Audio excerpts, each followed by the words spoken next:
थोड़ी मेहनत में भी ज्यादा फल हासिल कर सकती है। सत्संग सुन के जब आप मान लेते हैं, पहाड़ जैसे रोग को कंकर के रूप में भोग के फारिग हो जाते हैं। सत्संग की बात अगर आप मान लेते हो तो आपके अंत्यकरण की खुशियां चौगुनी 10 गुना हो जाती हैं।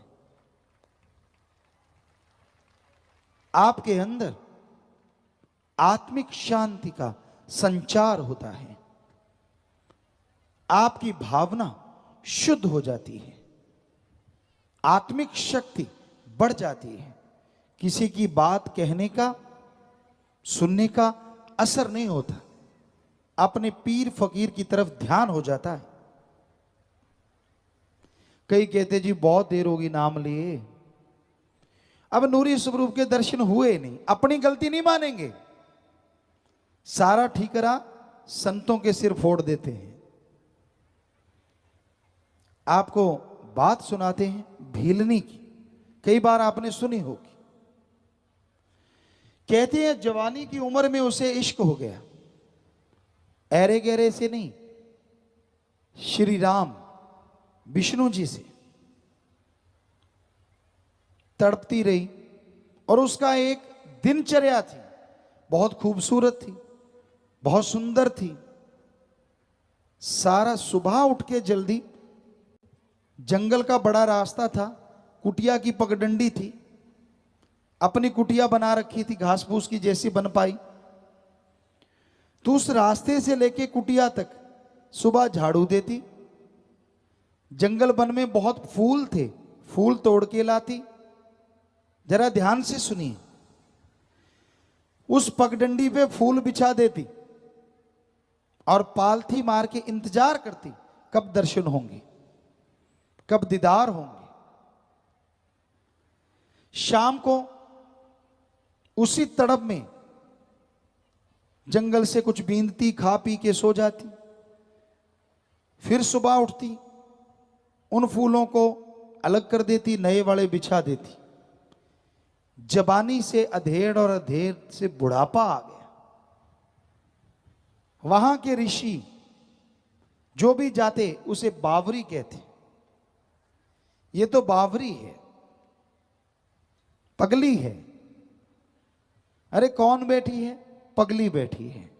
बिचारी के दांत भी चले गए, कुछ कुछ सफेद हो गया सिर, बुजुर्ग अवस्था आ गई, लेकिन वो रूटीन नहीं बदला।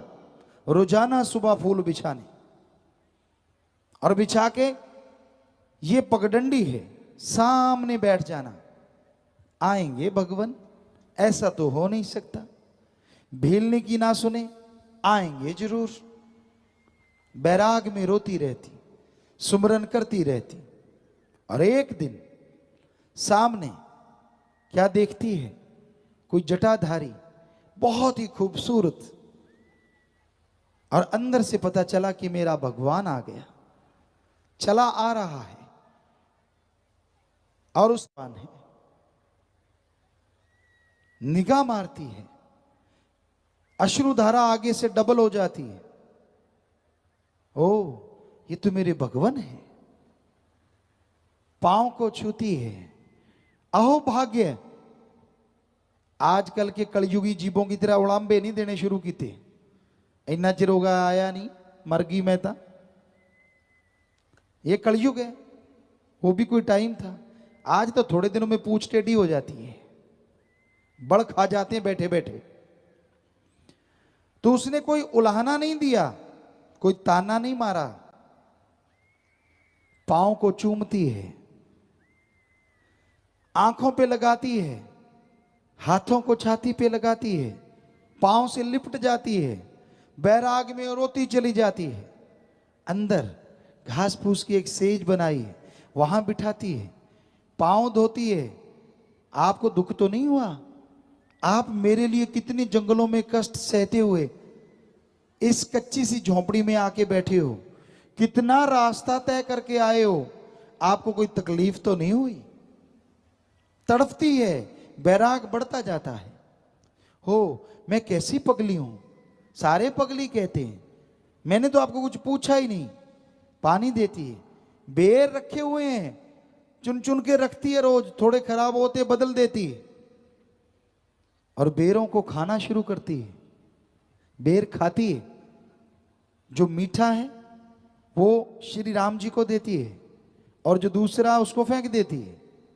श्री राम जी खाते हैं, लक्ष्मण देखता है ये क्या कर रहे हैं भैया, अरे इसके जूठे बेर। बुजुर्ग है, कपड़े बेचारे के फटे हाल हैं, पर ये तो भक्त और भगवान ही जानते हैं ना कि उसमें कितना आनंद होता है, कितनी लज्जत होती है। कहती प्रभु आपको कैसे लग रहे हैं? कहते सच बताएं भीलनी? कहते हाँ, इतना स्वादिष्ट भोजन हमने जिंदगी में कभी किया ही नहीं। तो ये है मालिक के प्यार की बात, सच्चाई कहानी नहीं है, ये हकीकत है। और आज का कलयुग,